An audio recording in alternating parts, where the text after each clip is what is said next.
கொண்டிருந்தார். அப்படி வேடிக்கை பார்த்து கொண்டிருந்த போது என்ன நடக்கிறது என்று பார்க்கிறதுக்கு இன்னொரு மனிதன் வந்தான். அங்கே உள்ள ஒரு சிறு பையன் தத்தளித்து கொண்டிருந்தான். கிணத்துக்குள்ள தத்தளித்து கொண்டிருந்தான். உயிருக்கு போராடிட்டு இருக்கிறான்.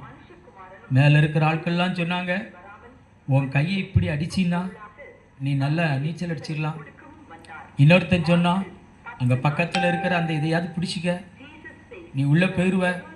ஆளாளுக்கு ஒன்று சொல்கிறான். அவன் என்னெல்லாமோ செஞ்சு பார்த்துட்டு இருக்கிறான். எல்லாம் அப்படி செய், இப்படி செய், அப்படி செய், இப்படி செய் எல்லாம் சொல்கிறாங்க. ஆனால் இந்த மனுஷன் வந்தான். எல்லாரும் விலக்கிட்டு உள்ளே பார்த்தான். பார்த்தா அடுத்த செகண்டு உள்ளே குதிச்சிட்டான். குதிச்சு அவனை தூக்கி மேலே கொண்டு வந்து போட்ட உடனே எல்லாரும் கேட்டாங்க, இவனை உனக்கு எப்படி தெரியும் அப்படின்னு. என் பையன்டா, என் பையன், என் மகன். நீ எல்லாம் அப்படி செய்ய, இப்படி செய்ய, இப்படி நீச்சல் அடி, இப்படி கையை இப்படி போடு, அப்படி போடுன்னு சொன்னீங்க. ஆனால் பெத்த மனசு, நான் தகப்பேன், நான் போய் அவனை காப்பாற்றணும்னு உள்ள குதிச்சு அவனை காப்பாற்றினேன். இதைத்தான் இயேசு செய்தார். அல்லேலூயா.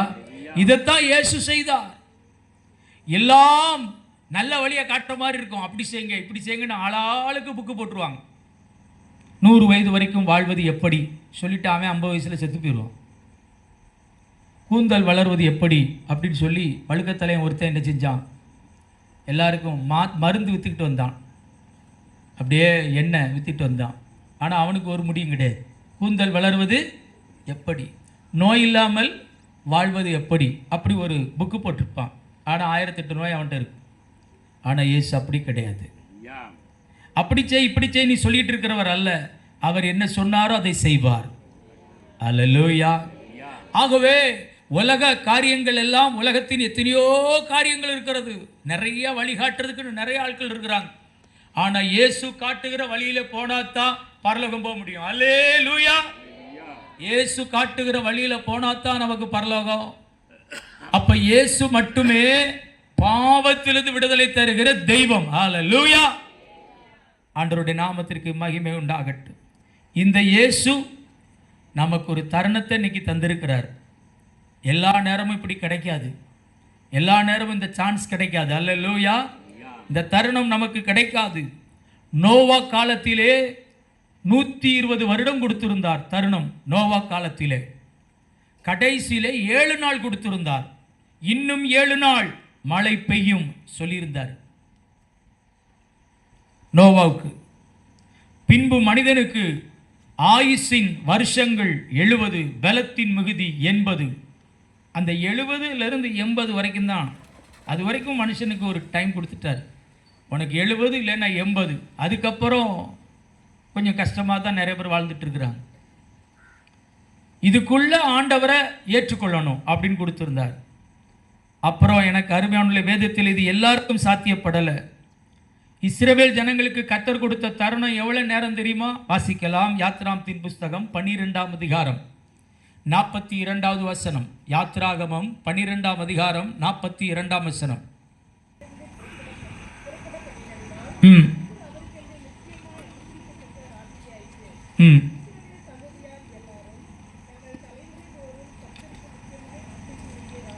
அடுத்ததாக 51ஆம் வசனம்.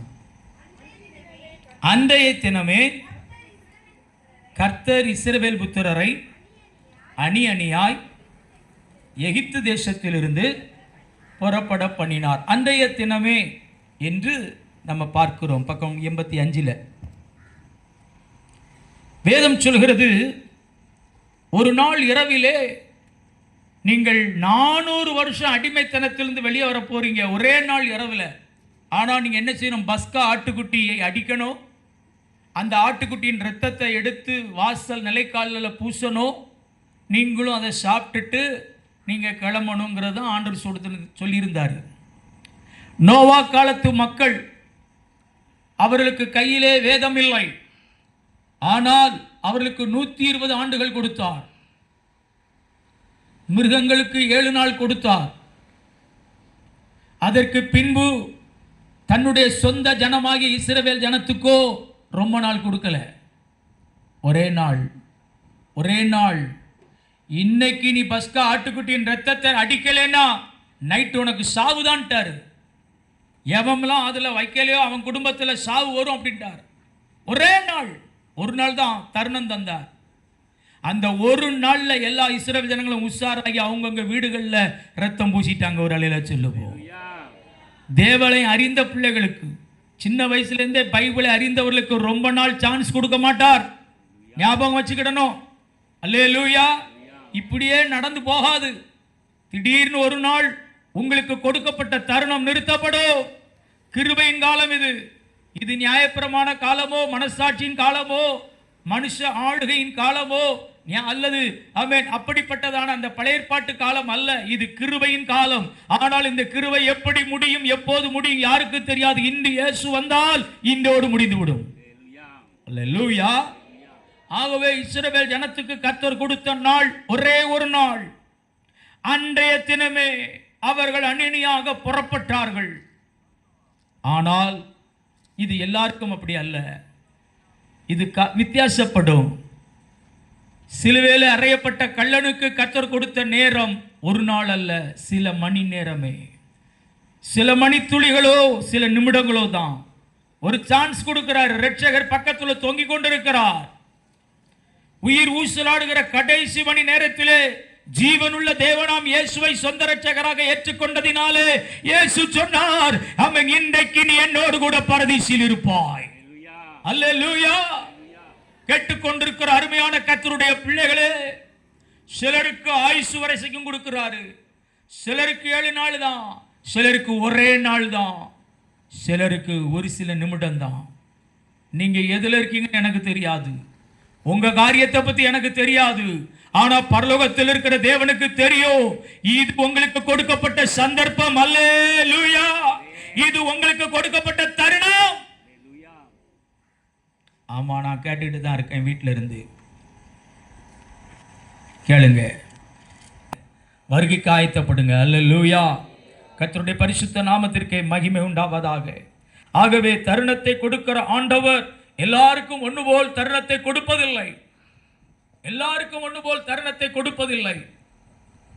நான் இத்தனை ஆண்டுகள் இருந்து சாதிப்பேன், இப்படியெல்லாம் செய்வேன், பெரிய குடோன் கட்டி பெரிய களஞ்சியத்திலே எனக்கு இருக்கிறதான எல்லா விதமான அந்த விளைச்சல்களை எல்லாம் அதில் சேர்த்து வைப்பேன் என்று சொன்னபோது ஆண்டவர் சொன்னாரு அந்த ஓமையில, மதிகேடனே, இன்று ராத்திரியிலே உன் ஆத்துமா உன்னை விட்டு எடுத்து போடப்படமானால் இதெல்லாம் யாருடையதாகும்? அவர் சொன்ன காரியம் அதுதான். இன்று ராத்திரி தான் உனக்கு கடைசி ராத்திரி, இதுக்கப்புறம் கிடையாது அப்படின்னு சொன்னா எப்படி இருக்கும்? பயங்கரம். இன்னும் கர்த்தரை தேடாம இருந்தா நாங்க ஒண்ணுமே சொல்ல முடியாது. கர்த்தரை தேடணும், அப்பதான் பிழைக்க முடியும். அல்லேலூயா.